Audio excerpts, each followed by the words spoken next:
जाफराबाद में petrol diesel की कमी, 3 दिन से पेट्रोल पंप खाली, गाड़ी चलाने वाले परेशान। अमरेली जिले के जाफराबाद तालुका में पिछले 2-3 दिनों से पेट्रोल और डीजल की भारी कमी है। तालुका के कई पेट्रोल पंपों पर फ्यूल न मिलने से गाड़ी चलाने वालों को परेशानी हो रही है।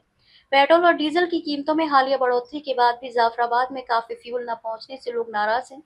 बड़ी संख्या में लोग पेट्रोल और डीजल खरीदने के लिए पेट्रोल पंप पहुंच रहे हैं, लेकिन कमी के कारण उन्हें लंबा इंतजार करना पड़ रहा है।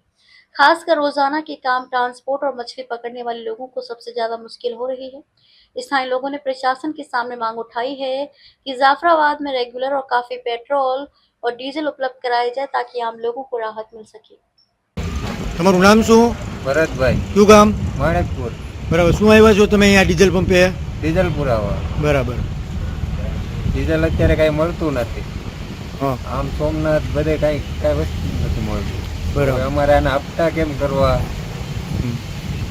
ઘર કેમ કરવું, ડીઝલ વગેરે તો કેમ કરવી હવે અમારે? ડીઝલ વહેલી તકે મળે તો કંઈક અમારું હાલ છે. સરકાર પાસે તમારી શું માંગ છે? સરકાર પાસે એક જ માંગ છે કે ડીઝલ અમને મળવું જોઈએ.